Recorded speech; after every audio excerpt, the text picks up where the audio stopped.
Alhamdulillah nahmaduhu wa nasta'inuhu man yahdihillahu fala mudilla lahu wa man yudlilhu fala hadiya lahu.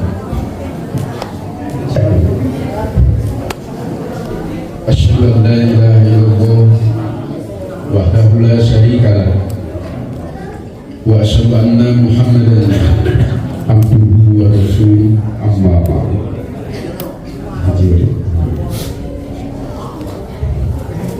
Pertama-tama ucapan terima kasih kepada pembawa acara, perwakilan dari pimpinan cabang Pemuda Persatuan Islam Lembang Bandung Barat pasca 2007 menjadi Bandung Barat. Perpisahan Bandung Barat dari Kabupaten Bandung saya ikut menyaksikan sendiri, karena waktu itu saya diamanahi bidang dakwah di PD Pemuda Persis Kabupaten Bandung. 2007 mau tidak mau harus dipecah jadi Bandung Barat. Kemudian alhamdulillah biasa silaturahim dengan orang tua saya yang ada di Lembang, baik Persis maupun Persisri, termasuk rekan-rekan pemuda dan pemudi, dan jika ada adik-adik hima-himi IPP dan IPI dan ikhwan sekalian. Dengan wasilah acara yang diselenggarakan ini bisa bermuajah, bisa menyempatkan waktu bertemu dengan Bapak Ibu sekalian. Ikhwata iman yang dimuliakan Allah Subhanahu wa taala, tema yang dipercayakan untuk saya kupas pada saat ini adalah apa yang sering disebut oleh kebanyakan orang bedah empuk.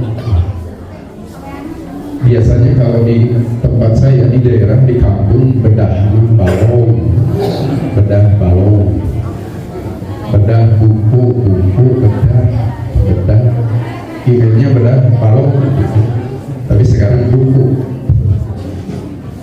Seperti itulah parantos samiwir hiji, bedah buku. Akhirnya yang mula-mula tidak setuju pun lambat laun ikut juga acara bedah buku. Buku ini beberapa kali perubahan judulnya mau apa? Jadi inisiator dari terbitnya buku ini adalah para pemuda, terutama para pemuda yang ada di wilayah Kabupaten Bandung. Waktu kemarin mereka akan musda PD Pemuda Persis Kabupaten Bandung, mereka menginginkan punya kenang-kenangan, musdanya punya kenang-kenangan. Qadarullah, saya termasuk, kalau dulu namanya penasehat di pemuda, beda dengan yang lain, dengan otonom lain, mirip dengan partai sekarang, Dewan Pertimbangan. Saya diamanahi di Dewan Pertimbangan dari mulai pimpinan pusat, kemudian pimpinan wilayah Jawa Barat, kemudian pimpinan daerah Kabupaten Bandung, kemudian pimpinan cabang Kutawaringin, dan pimpinan jamaah Ciugol. Jadi jabatannya banyak, Bu. Berarti gajinya pun banyak. Kedah nama. Oleh karena itu, walaupun kartu saya sudah Persis mulai setahun lalu, karena pergaulan di pemuda masih terus berlanjut dengan PP sampai PJ, maka saya masih merasa sebagai pemuda. Kemudian pada akhirnya buku ini fiksasi diberi judul adab-adab dalam jihad jamiah. Saur tukang dongeng gancangan cerita, jadilah judul ini. Kalau prosesnya diceritakan mungkin sampai maghrib baru membahas proses itu. Akhirnya inilah judulnya.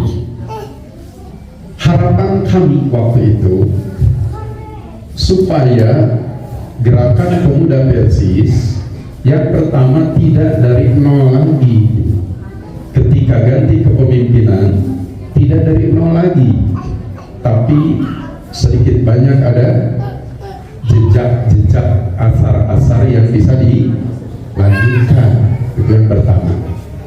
Selain yang kedua, untuk menjaga hitoh, impiannya seperti itu. Hitoh, namun hitoh itu hitoh kan?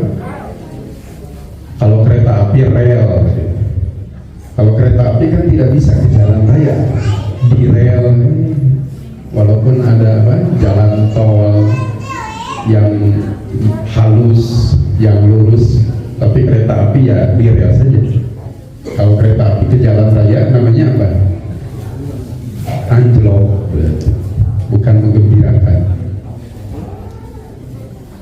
Ikhwatiman yang dimuliakan Allah Subhanahu wa Ta'ala, dan tidak disangka sebenarnya buku ini waktu ditulis sampai diterbitkan, yang terpikir oleh saya dan pemuda Kabupaten Bandung ya hanya untuk pemuda, itu pun di wilayah Kabupaten Bandung. Tapi qadarullah, inilah keajaiban medsos. Melalui medsos ternyata buku ini jadi lintas PD. Entah kalau lintas PW, tapi ada Banten juga sampai buku ini. Dan buku ini dibuat dari oleh untuk jamiah, dari jamiah oleh jamiah, dan hasilnya pun untuk jamiah. Saya hanya membantu pemuda untuk menyusun segala sesuatunya untuk kepentingan jamiah, khususnya Pemuda Persatuan Islam Kabupaten Bandung. Kemudian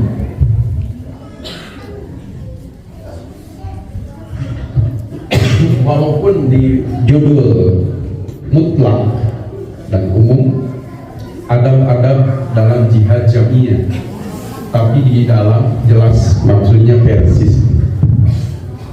Jamiah itu banyak, tapi jamiah yang dimaksud di buku ini adalah Persis dan seluruh otonominya.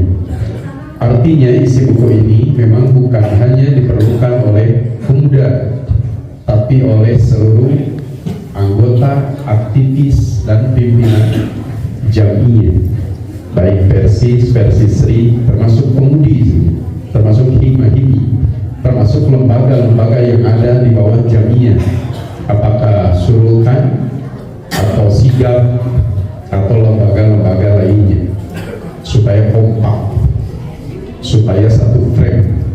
Seperti inilah kurang lebih dalam berjamiah itu. Kemudian harus diketahui oleh Bapak Ibu sekalian, referensinya dari mana buku ini. Wawantunan nerangkeun jamiah, dari mana referensinya? Yang pertama, referensinya adalah dari Quran dan Sunnah, itu yang pokok. Ada satu surat di dalam buku ini yang ditulis tafsirnya dari ayat pertama sampai ayat terakhir, karena memang hanya 18 ayat, yaitu surat Al-Hujurat. Kenapa surat Al-Hujurat yang dipilih?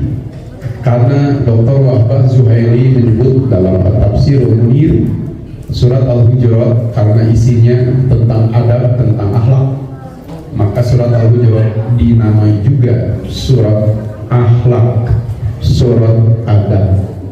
Makanya tafsir surat Al-Hujurat masuk di buku ini.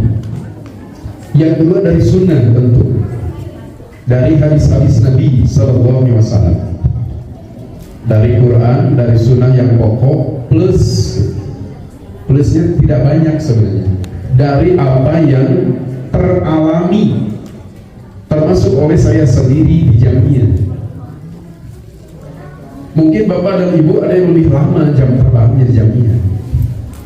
Makanya kalau bahas yang teralami, saya merasa malu di hadapan yang lebih lama jam terbang ke Jamiah. Tapi kalau di lingkungan pemuda, mungkin saya paling lama untuk saat ini berkiprah di Pemuda Persis. Dulu yang memecahkan rekor itu adalah, kalau tidak salah Ustaz Haidar, sampai 23 tahun di Pemuda. Beliau pegang rekor terlama di Pemuda katanya. Tapi rekor itu sekarang saya pecahkan, karena saya di Pemuda sekarang sudah hampir 25 tahun. Tanjina 23, saya 25. Itu plusnya. Selain dari Quran, dari Sunnah, ditambah dari apa yang dialami di Jamiah tercinta ini. Karena saya waktu itu masih pemuda, jadi pemuda Persatuan Islam. Mulai dari bagaimana rasanya menjadi ketua PJ. Bahkan di lingkungan cabang saya sendiri, katanya saya ketua PJ terlama. Ketua PJ Pemuda Persis Cibubur terlama. Kenapa terlama? Bukan karena baik, tak jadi, tidak ada lagi anggotanya. Kalau lulus walimin ya pulang, ganti lagi, pulang, ganti lagi. Karena saya yang tinggal, maka saya jadi ketua PJ terus. Kemudian bagaimana rasanya jadi taskil PC? Jadi taskil PC bagaimana rasanya? Itu beberapa masa jihad. Bagaimana rasanya jadi taskil PC? Sekarang yang dibawahi bukan lagi kecamatan, tapi lintas kecamatan. Di Kabupaten Bandung, walaupun sudah dibagi dengan Bandung Barat sekarang, PC itu berjumlah 31 untuk Persis.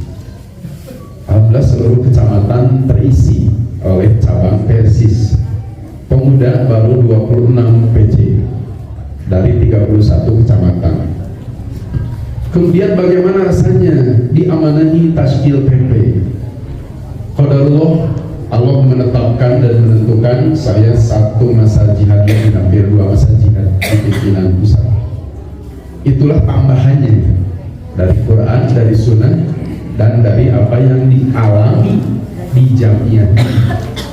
Jadi buku ini referensinya kurang lebih 3 sumber itu. Ditambah tentu bagaimana nasihat para ulama, bagaimana asar-asar terkait yang berhubungan dengan Jamiah ini. Itu yang kedua. Jadi referensinya kurang lebih seperti itu. Kan tidak mudah menerapkan Jamiah itu. Jamiah kecuali punya sedikit referensi dan apa yang dialami di lapangan. Berikutnya, ada yang pegang buku? Ada ya? Biasanya kalau ada buku, pada pegang buku. Di buku ini bisa dibuka di Prakata dulu ya, di Prakata. Aktivitas terbaik seorang mukmin ialah berjihad di jalan Allah Subhanahu wa Ta'ala. Itu banyak dalilnya, baik dari Quran maupun dari hadis. Aktivitas yang terbaik seorang mukmin itu adalah berjihad di jalan Allah. Tidak ada yang lebih baik aktivitas seorang mukmin melebihi jihad di jalan Allah, baik melalui dakwah, tarbiyah maupun yang lainnya.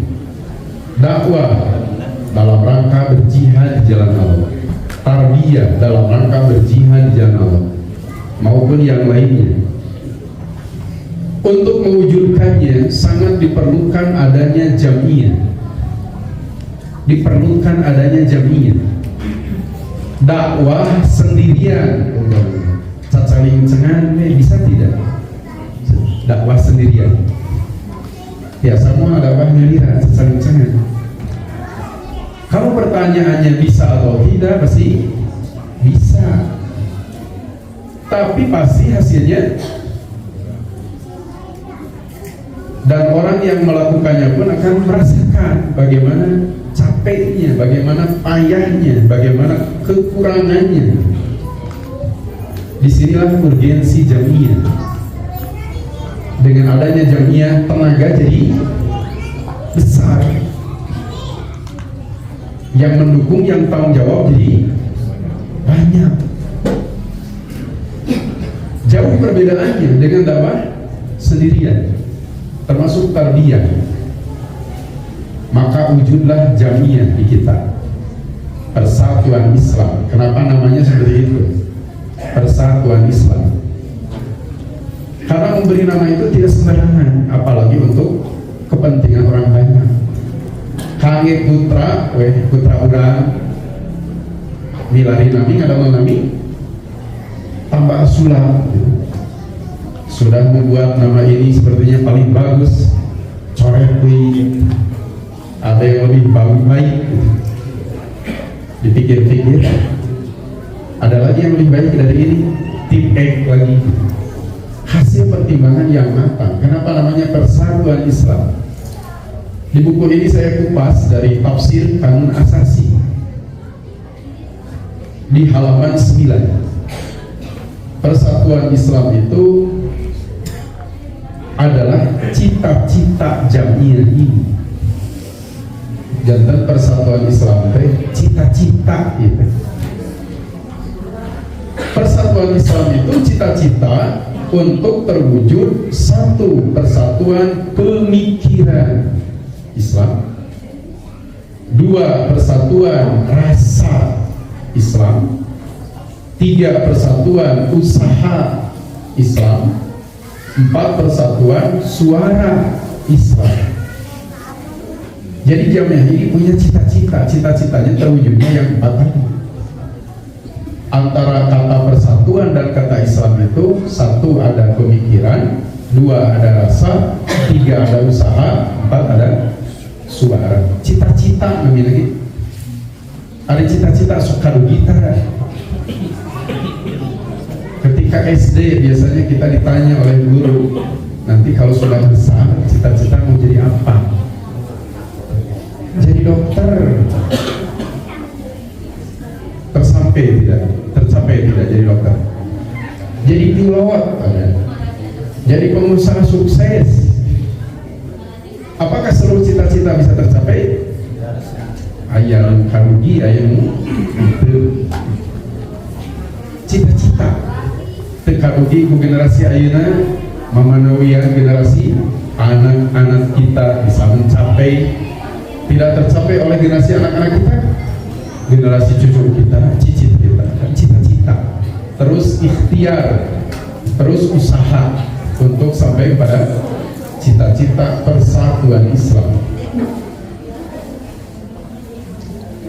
Dalam upayanya meraih cita-cita mulia tersebut, seyogianya para aktivis persatuan Islam dan seluruh otonomnya, terutama kadernya daripada pemuda, memperhatikan seluruh bagian dari ajaran Islam, baik akidah syariah termasuk akhlak dan adab. Adab yang tinggi merupakan identitas seorang muslim. Sangat naif, rancu dan janggal jika aktivis jamiah kurang adab atau qillatul adab, sehingga tindak tanduknya tidak mencerminkan ajaran Al-Quran dan As-Sunnah, padahal dirinya mengklaim sebagai aktivis jihad jamiah yang mempunyai cita-cita yang sangat mulia. Tashkil jamiah jadi begini Pak, Bu. Buku ini pada mulanya diperuntukkan untuk halaqah tashkil, pembinaan tashkil. Saya sampaikan kepada para pemuda Yang harus kita bina itu harus kena kebagian sadayana. Jangan hanya anggota, jangan hanya kalau PD levelnya, jangan hanya PC, tapi kena kebagian sadayana pembinaan. Mubalik harus kebagian, tidak terkecuali para taskil. Para taskil pun perlu dibina. Biasanya, ini biasanya yang kita alami, kalau diamanahi taskil PD ke atas, taskil PD, PW, PP, yang ada dalam pikiran adalah membina ke bawah, membina, maksudnya orang lain, membina PC, membina PJ, membina anggota, sering terlupakan membina diri sendiri. Padahal taskil PD harus dibina, tidak harus. Taskil PW, taskil PP, jadi yang harus dibina siapa? Sadayana.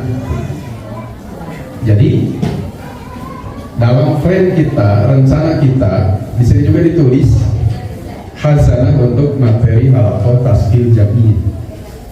Tetapi kalau anggota memerlukan, lebih baik hanya minimal taskil jami'nya harus tahu ini, harus tahu adab-adab dalam jihad jami'ah. Berikutnya untuk bersingkat waktu, karena isi buku ini banyak, tidak mungkin tersampaikan pada satu pertemuan dan singkat ini. Apalagi sekarang bulan Ramadan, tidak bisa lewat maghrib. Sasiru sanis matos maghrib oke, biasa teraskan. Kalau Ramadan ada buka, ada iftar. Kurang lebih ada 25 poin yang diangkat di dalam buku ini, yang menurut hemat kami, saya dan para pemuda, ini penting diketahui. Kalau sudah diketahui bisa dipraktikkan, kalau sudah diketahui dipraktikkan bisa ditularkan kepada yang lain jika baik hasilnya. Yang pertama, adab-adab jihad jami'ah dalam buku ini saya ambil dari tafsir surat Al-Hujurat. Dari 18 ayat saya ambil 11 poin. Dasarnya adalah 18 yang ada pada surat Al-Hujurat. Makanya pada pertemuan singkat ini kita awali dari adab yang ke-12. Adab yang ke-12, yang punya buku bisa dilihat. Seiring tahapan perjalanan sebuah jamiah dari mulai PJ sampai PP, diawali dari apa biasanya, Bu? Awal perjalanan jamiah diawali dari apa? Kalau PP dari muktamar, kalau PW dari muswil, lalu musda, muscab. Nah, sekarang ada yang baru, musrah, musyawarah ranti, lalu musyawarah jamaah. Di buku ini kita angkat tentang musyawarah. Musyawarah itu seperti apa seharusnya, baik menurut Al-Quran maupun menurut Sunnah, ditambah apa yang berlaku di dunia musyawarah, di dunia syura.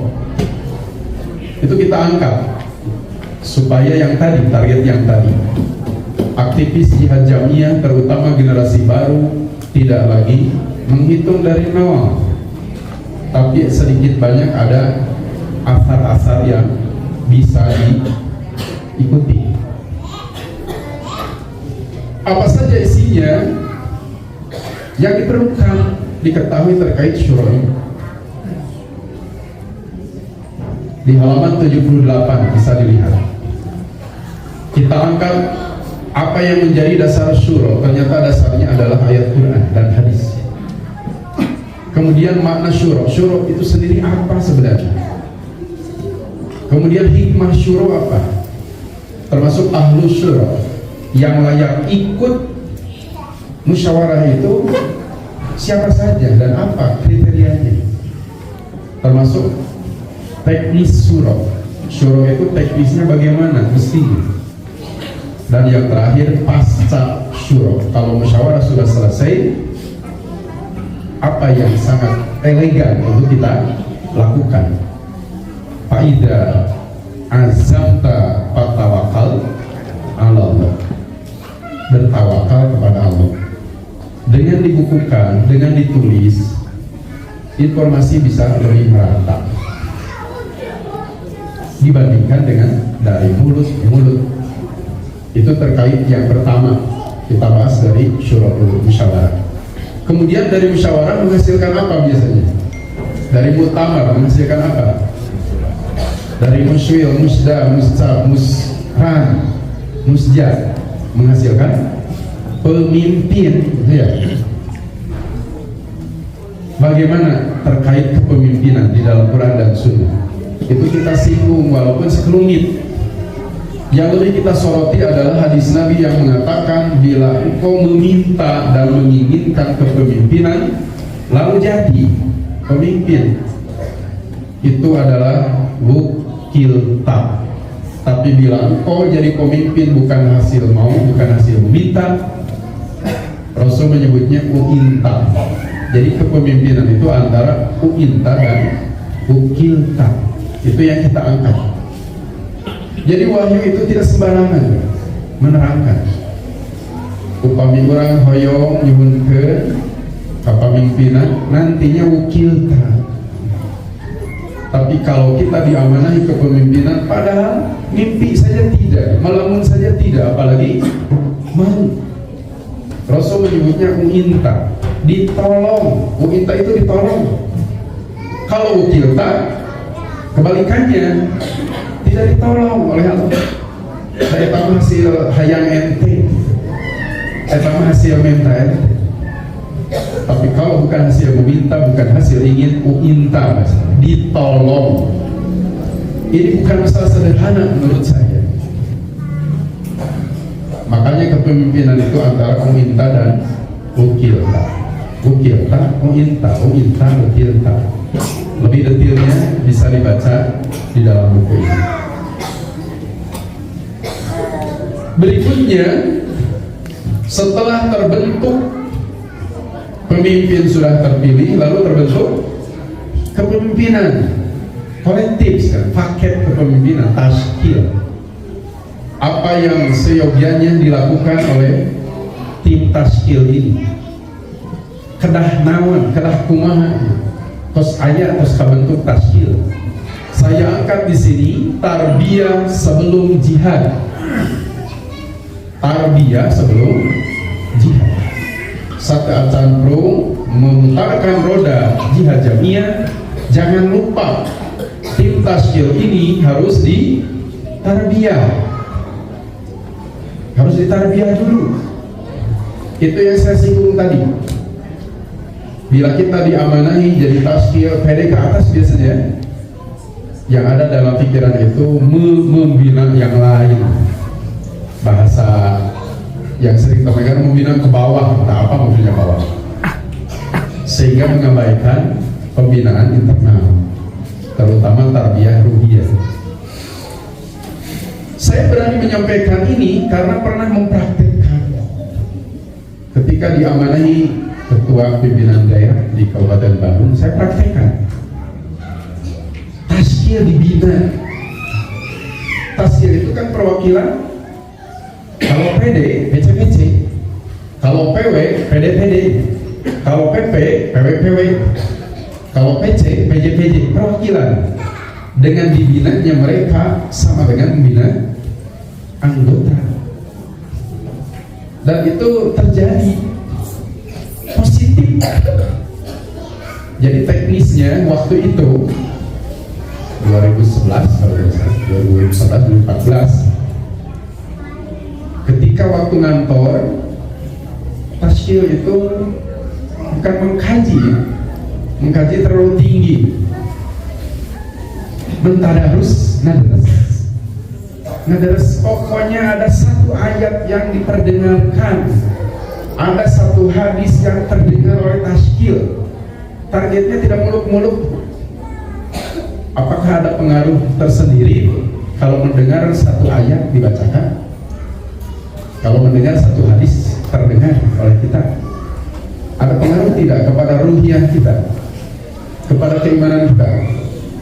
Ayat pengaruh daya kata Nabi sami wae. Ada.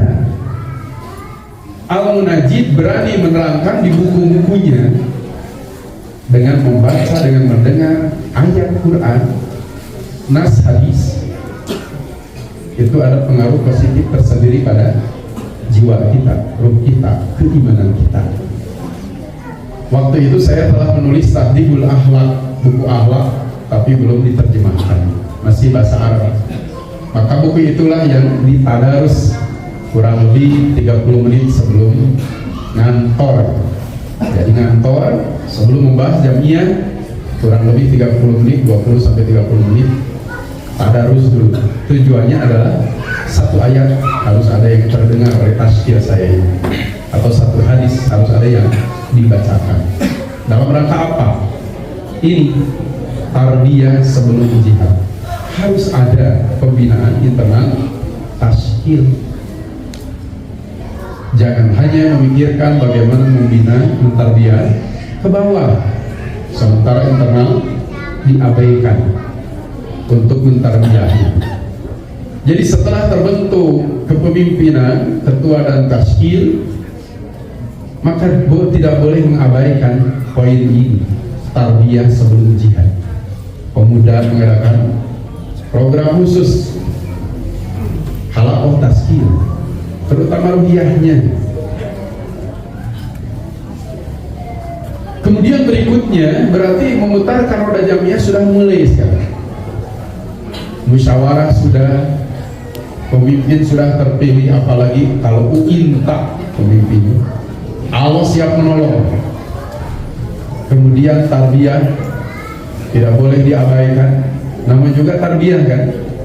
Tarbiyah itu bagi orang yang malas membosankan, menjemukan, begitu kan? SD abdi mah hoyong 4 tahun tamat, bisa tidak? SD 4 tahun? Tidak, harus 6 tahun. Terus SD hoyong langsung mu'alimin? Tidak bisa, harus sabar itu tarbiyah. Karena tarbiyah itu mau tidak mau harus mustamirah, continue. Continue inilah yang membuat kebanyakan kader merasa bosan, jemu, alasannya kurang menggigit lah atau apa, itu sering terdengar. Sekarang saya berani menyampaikan karena dari pemudanya sudah lulus ya. Dari pemuda sebagian, dari hima sering terdengar kegiatan-kegiatan tarbiyah itu katanya kurang menggigit. Jadi harusnya membahas apa? Yang menggigit apa? Yang menggigit apa? Malu memacok. Yang menggigit apa? Itu hanya pembenaran terhadap kemalasan sebenarnya. Hadir alim tapi kumaha carana tidak terkesan malas di jamiah. Maka dalih-dalih keluar, diantaranya materinya apa nih?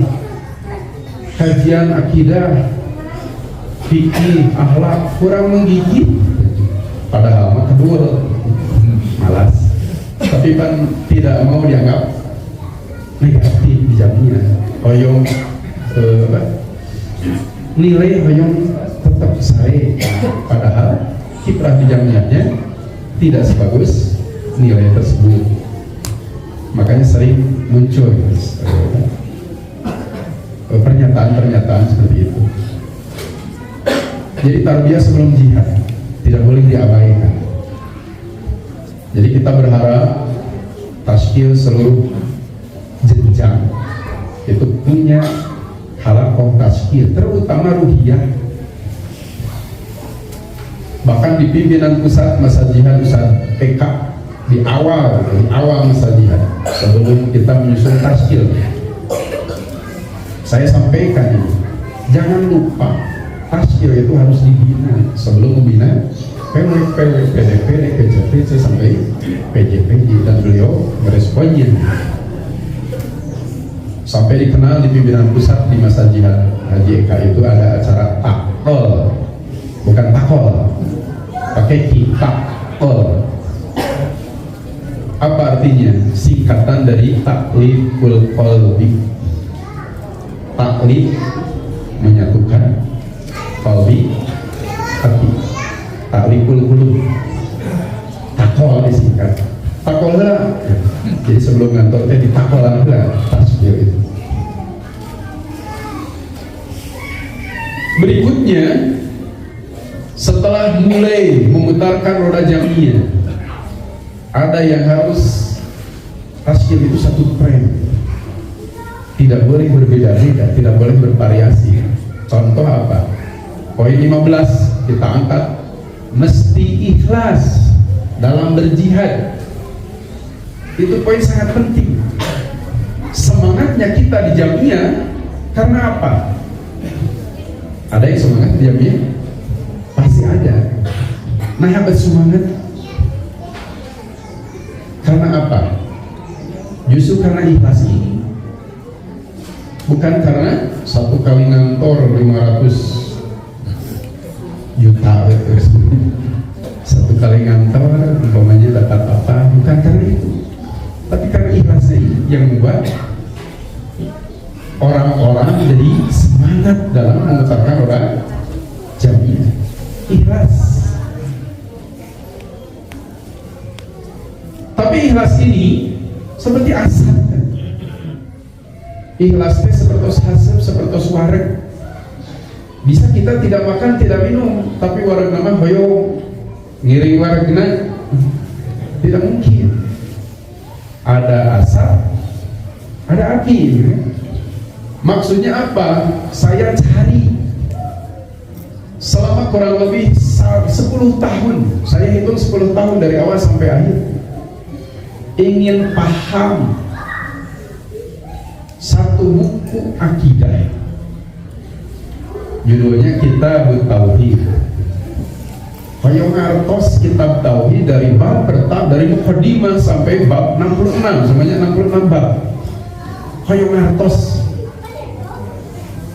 ngartos, akhirnya dianggap memalire-lire, tidak ada ujungnya.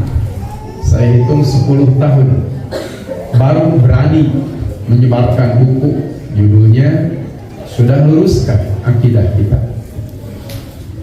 Itu kurang lebih 10 tahun. Apa yang ditemukan dalam proses 10 tahun itu? Di antaranya kita menemukan bahwa menurut pendapat, ini pendapat ya, kalau ada yang pendapatnya beda boleh sanggah. Pendapat para ulama akidah, para ulama tauhid, ikhlas itu bisa muncul dari mana? Dari akidah yang kokoh. Ikhlas bisa muncul dari akidah yang kokoh. Bagaimana mungkin kita mengharapkan para tazkir ikhlas, anggota ikhlas, kalau akidahnya tidak ditempa,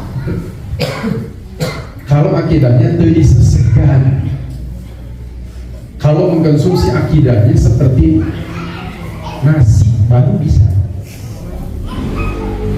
Realitas di Jamiah kita, konsumsi akidah biasanya minim. Di Kabupaten Bandung gitu, dia nyari sekali musim guling, Bandung Barat mau tempe, minim. Padahal konsumsi akidah harus seperti nasi. Terus baru kita bisa mengharapkan keikhlasan terwujud, baik pada tazkir maupun pada anggota. Tidak mungkin pungut merindukan bulan disebabkan mengharapkan ikhlas sementara akidahnya diabaikan. Maka perlu tarbiyah akidah. Itu pun poin penting yang harus diketahui. Kan biasanya sering kita harus ikhlas dalam berjamiah, harus ikhlas. Tidak mungkin dia harus kalau akidah tidak diperkokoh. Inilah salah satu alasan kenapa di pemuda, di halaqah dimasukkan tentang akidah ini. harus haroyong ikhlas para anggota, para tasbih. Ya mau tidak mau, satu-satunya solusi adalah akidahnya dibina, dikokohkan.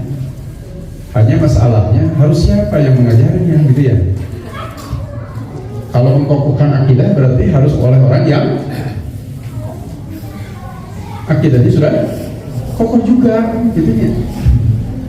Termasuk materinya yang memang untuk mengokohkan akidah, dan lain-lain, seperangkat alat, bukan alat sholat, itu mas kawin, seperangkat alat mengokohkan akidah. Harus serius, kita harus ikhlas. Itu di forum-forum jamiah sering, termasuk di pemuda ya, dari mulai ma'ruf, tapi dan acara-acara lain, ikhlas mustahil. Seorang sudah pamahalan mengharapkan keikhlasan terwujud tanpa dibenahi, dikokohkan akidah. Kalau tidak salah, halakoh 1 harus sampai bab 20 di manhaj kemarin. Kadang dugi bab 20 tos ma'ruf teh selesai topik 1 harus sampai bab 50. Supaya apa? Ikhtiar kita memperkokoh akidah. Kalau akidah sudah kokoh, bisa diharapkan keikhlasan timbul. Karena semangat memutarkan roda jamiah, keikhlasan yang menjadi pemicunya. Kadang-kadang ikhlas di awal, tapi di tengah jalan goyah. Ini di buku saya angkat seperti yang dialami oleh Rumat 50 pemanah di perang Uhud. Dari Madinah pasti ikhlas, gitu ya. Tapi ketika melihat ghanimah bergeletakan, ketinggalan dia goyah juga. Dibina langsung oleh Rasul saja goyah, kos tinggal goyah. Apalagi dibina oleh kita, lebih goyah, goncang. Padahal di awal mah ikhlas, tapi keikhlasan bisa goyah dengan jalan. Inilah pentingnya terus menerus pengokohan akidah, tidak boleh berhenti.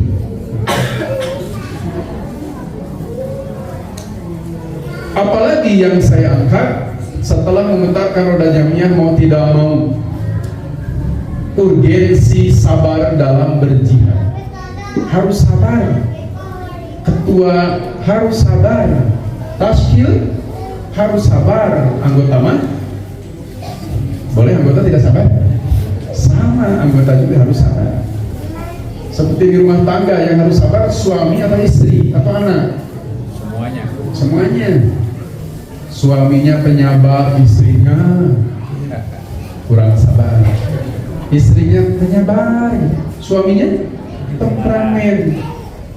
Alhamdulillah suaminya sabar, istrinya sabar, anak-anaknya kurang sabar. Alhamdulillah satu keluarga ini penyabar semua. Tetangganya kurang sabar. Yang harus sabar itu adalah tiap kepala, termasuk di jamiah. Lagi-lagi dari mana muncul kesabaran? Sabar bisa muncul tiba-tiba, tidak, hasil tarbiyah ruhiyah yang kontinu. Lagi-lagi solusinya adalah takmikul akidah, mengokohkan akidah.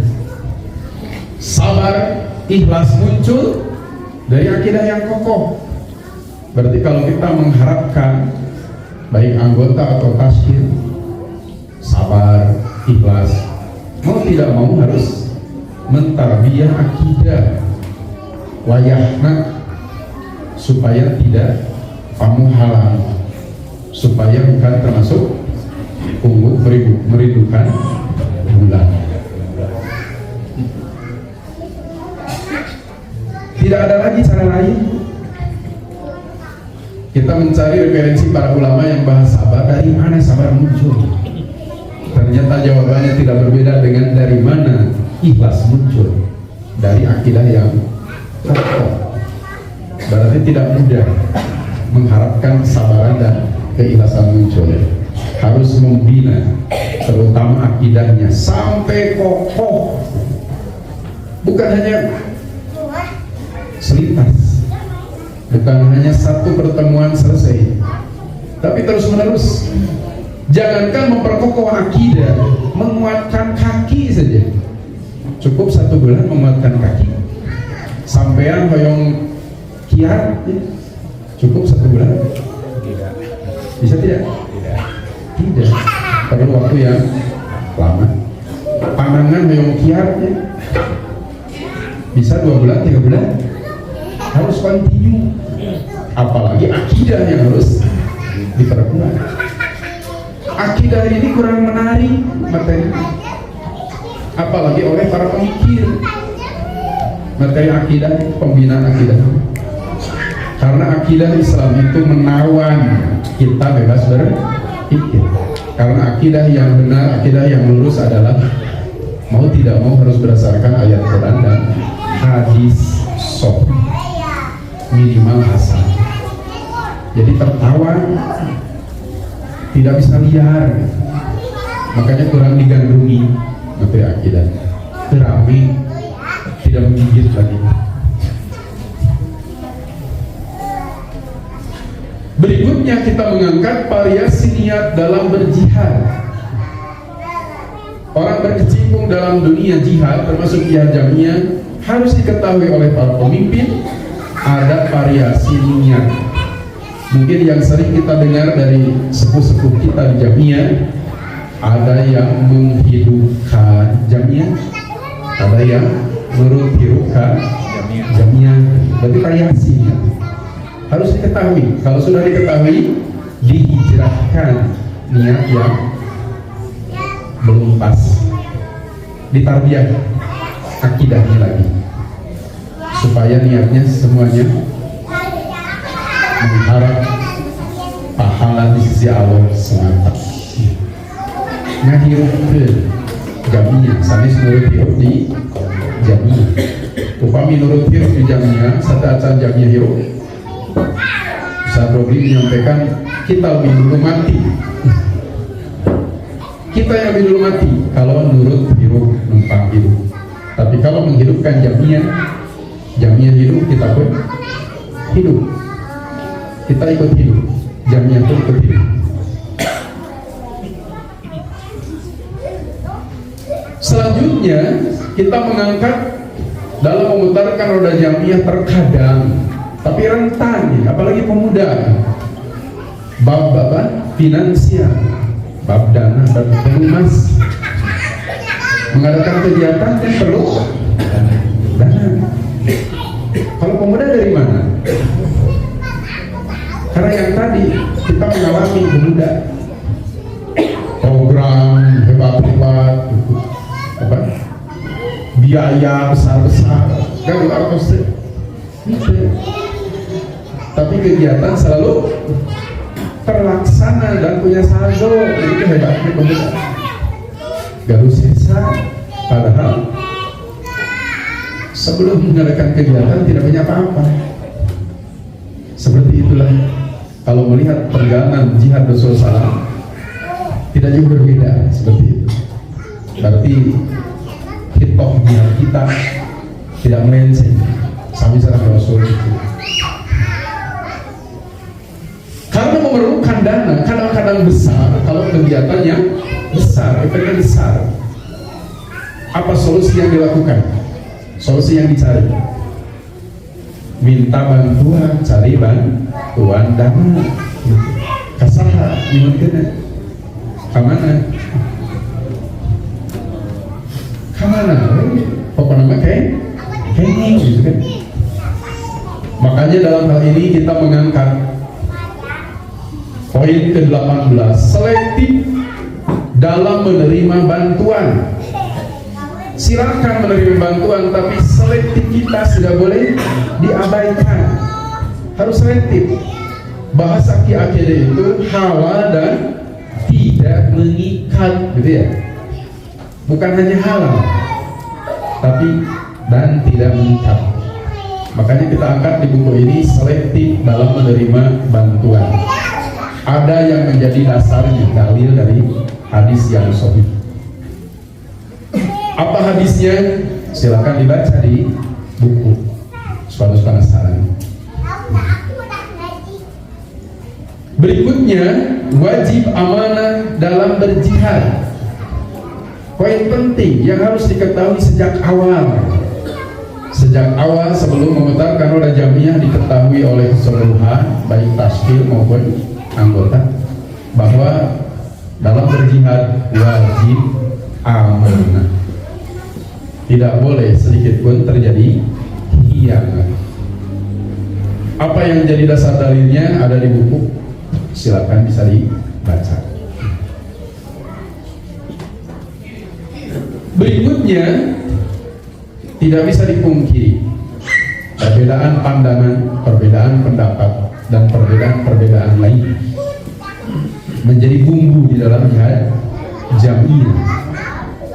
Maka ada rambu-rambu yang kita masukkan dalam buku ini. Hindari perselisihan dalam berjihad. Hindari. Kalau tidak dihindari, ya terjadi. Kalau sudah terjadi, jangankan memutarkan roda jamiah, waktu banyak tersita, tenaga pikiran banyak tersita untuk memikirkan hal ini. Ketika Abu Musa dan Mu'adz bin Jabal diutus ke Yaman, Rasul melarang itu. Wala tahtalifa, kalian berdua jangan berselisih. Berarti salah satu poin yang bisa diambil dari hadis itu, hindari perselisihan dalam berjihad. Kemudian yang tidak kalah penting diketahui dan diperhatikan adalah seringkali gerakan kita baik secara individu maupun secara jamiah istijal. Istijal itu mungkin bahasa Lembangnya namun istijal burung busuk. Kadang-kadang kita gurung busuk, termasuk dalam jihad jamiah. Gurung busuk itu apa? Gurung busuk tergesa-gesa. Kebalikan dari, kalau istijal kebalikannya apa? Sabar. Fasbir kama sobara ulul azmi minar rusul wala tastajil. Berarti istijal itu kebalikan dari sabar. Kadang-kadang kita gurung busuk dalam bertindak, dalam mengambil keputusan, dalam mengeksekusi program dan lain-lain. Supaya jadi warning, supaya jadi lampu kuning, kita masukkan di buku ini tidak istijal dalam berjihad. Termasuk kita masukkan juga teliti dan penuh perhitungan dalam berjihad. Hampir sama dengan tidak istijal, tapi beda. Harus teliti, harus penuh perhitungan dalam berjihad. Abu Hanifah rahimahullah. Abu Hanifah itu kalau tidak salah bukan nama beliau. Nama beliau itu Nu'man bin Sabit rahimahullah. Beliau wafat pada tahun, ada yang menyebut pada malam dilahirkannya Imam Asy-Syafi'i, tahun 150 Hijriah. Abu Hanifah ini pada buku-buku biografi beliau diceritakan, hampir semua menceritakan kisah ini. Beliau duduk di tempat panas, antara terik matahari dengan badan beliau tidak terhalang apapun.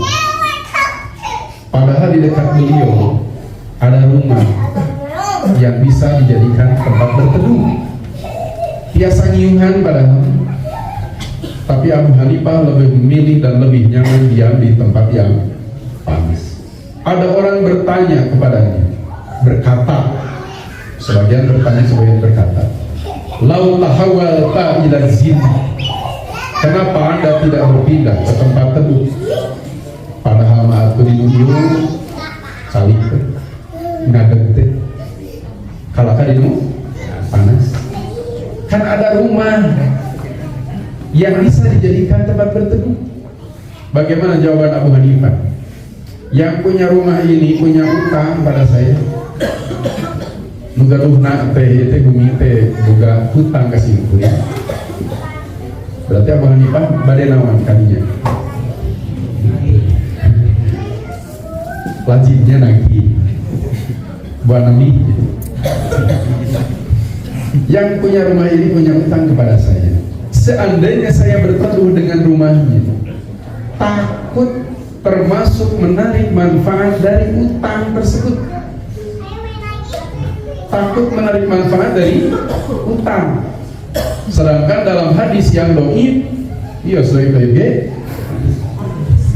di Bulughul Maram ada hadisnya.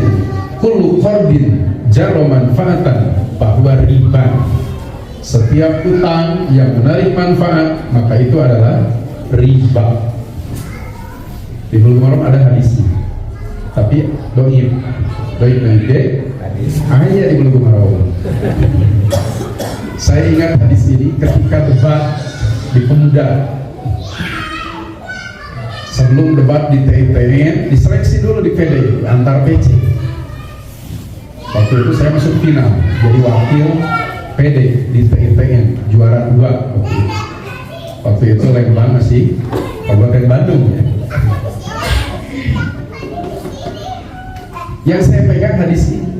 Kullu qardin jarra manfaatan bahwa riba. Lawan debat saya tidak bisa bicara apa-apa.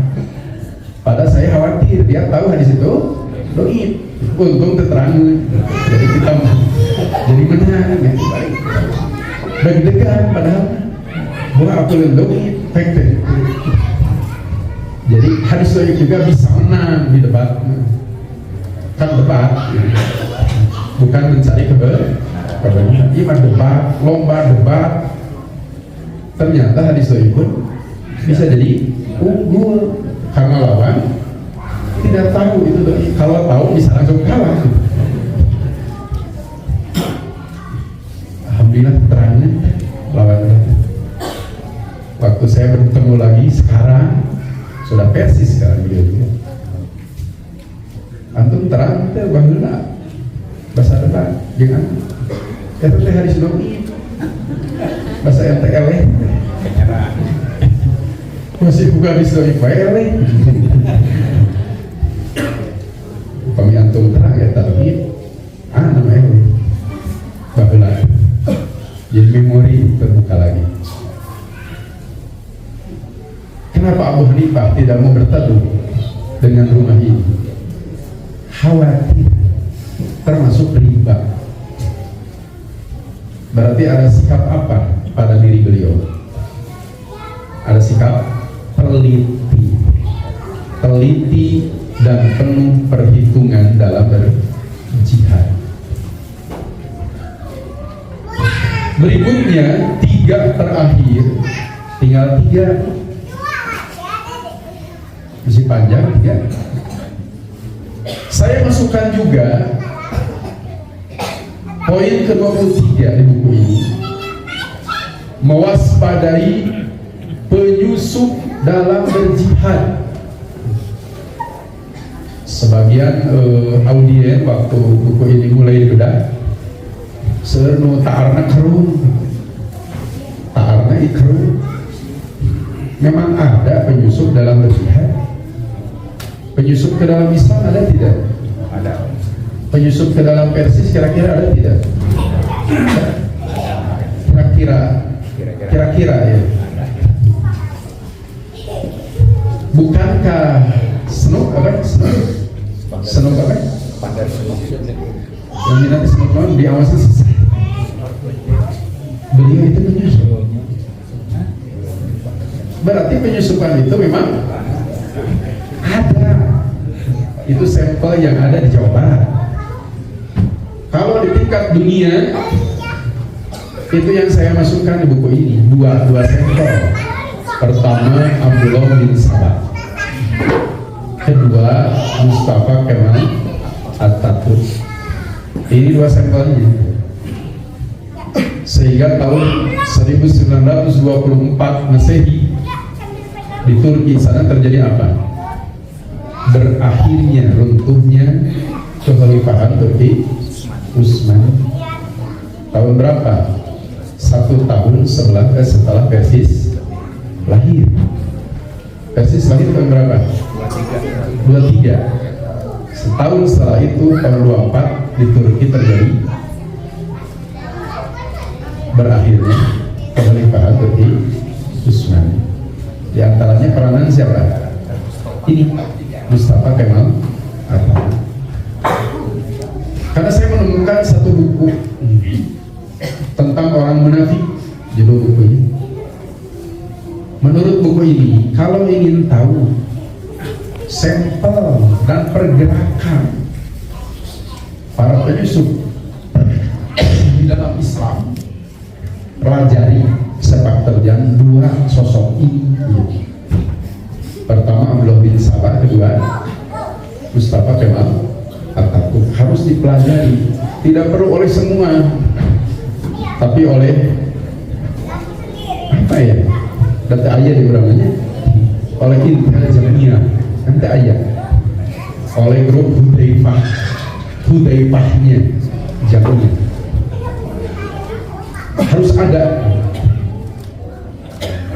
Dulu di zaman Umar bin Khattab, peranan Hudaifah sangat difungsikan. Ketika ada yang meninggal, tokoh meninggal, Umar tidak berani langsung menyolatkan, tapi bertanya dulu kepada orang-orang, Lupi Hudaifah nyolatan?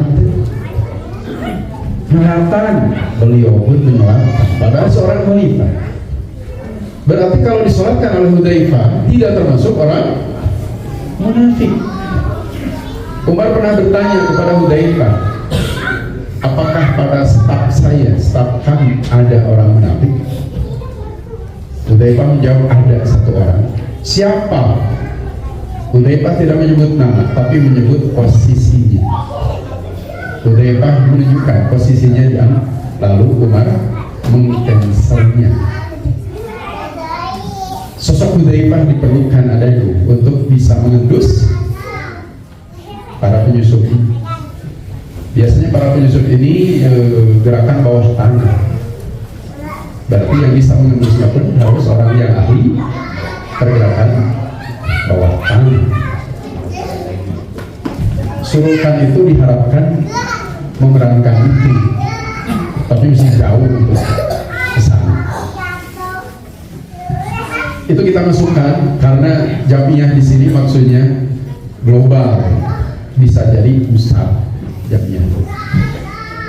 Berikutnya kita masukkan juga mewaspadai berbagai gerakan perusak.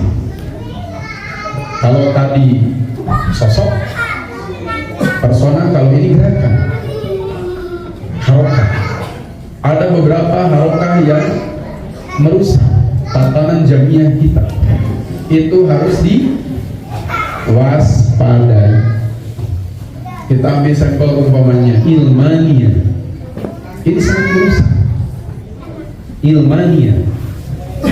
Ilmaniyah itu namanya sekularisme, sangat merusak sekularisme pada tatanan Jamiah, tatanan keislaman.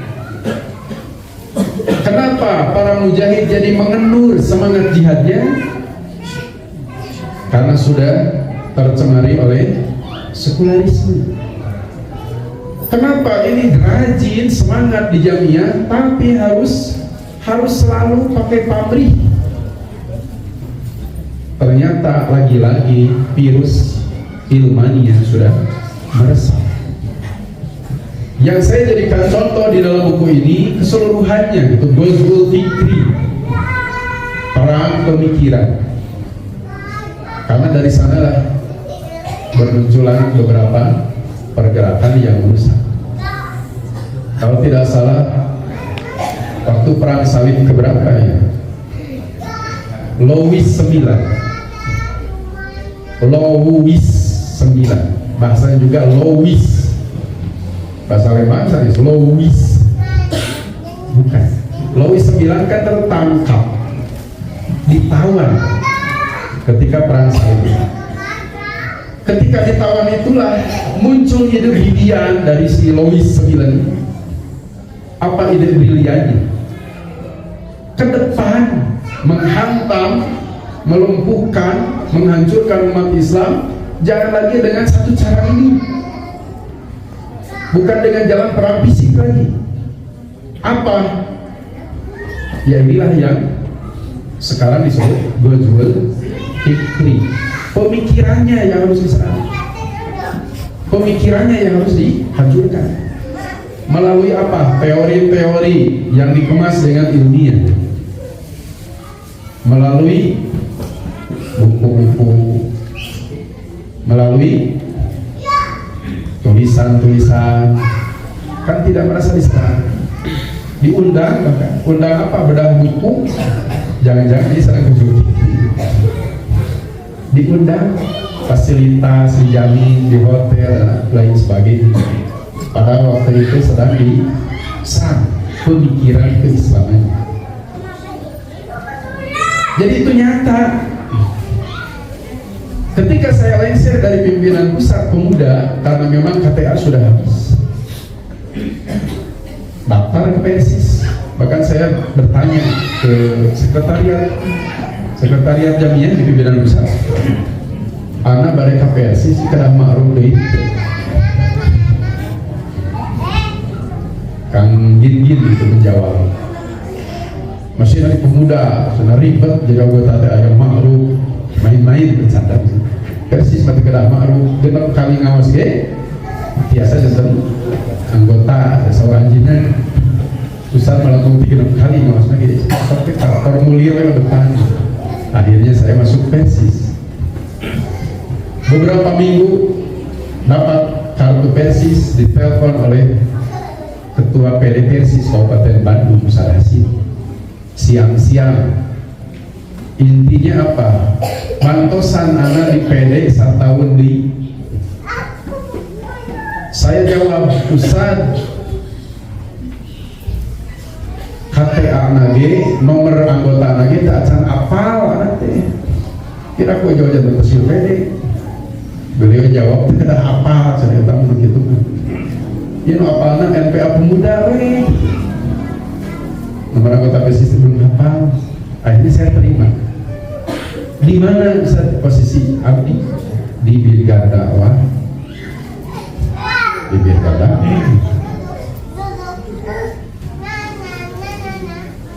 Lalu kita cari masalah dakwah di Kabupaten Bandung itu apa?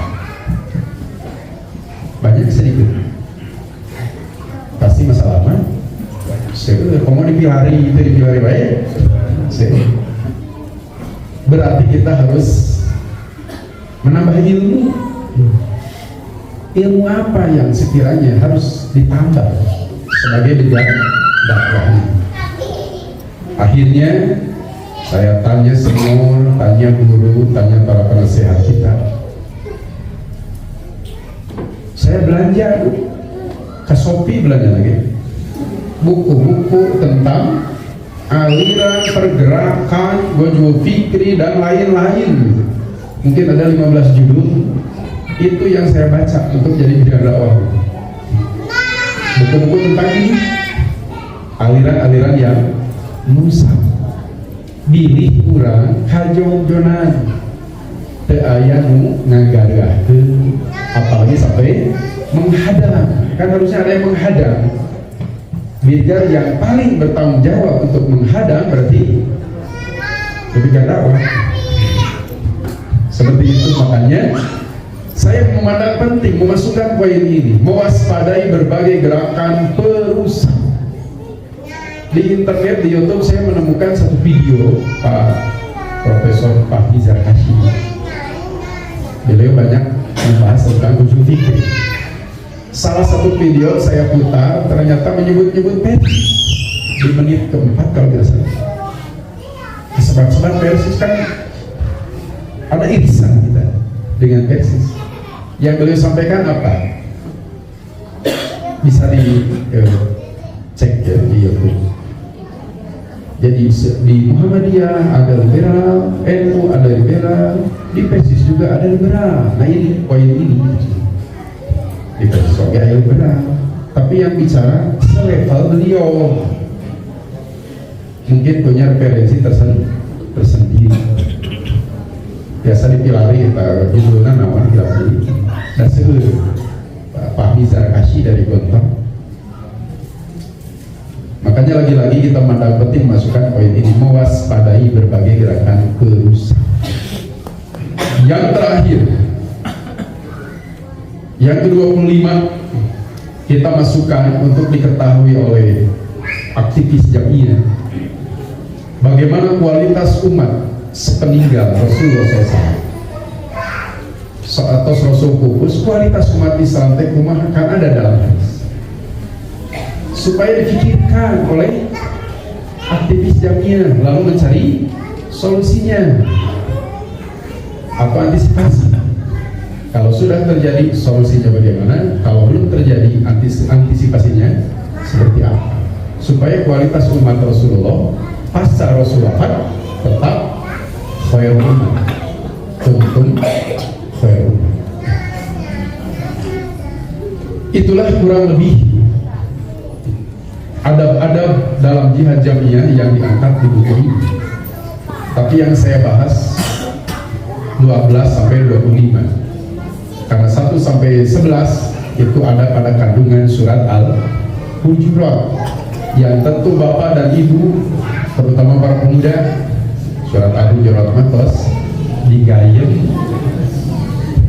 pas digayem pasti pada hafal surat Al-Hujurat. Betul ya Bu ya? Hafal Bu surat Al-Hujurat?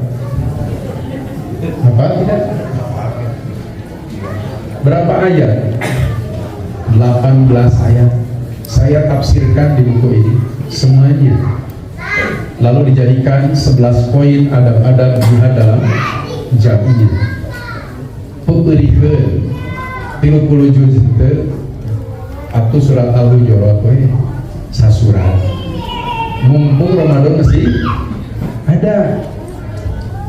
Saya sering satu kali taraweh baca surat Al-Hujurat 18 dibagi 11 banyak penuh 18 ayat dibagi 11 rakaat. Tapi selalu saja ada yang komentar Pak Jargon panjang kumahan 18 dibagi 11 panjang penuh 22 ayat berarti sarokaat 2 ayat. Iya mah 18 dibagi 11. Tapi katanya panjang ini.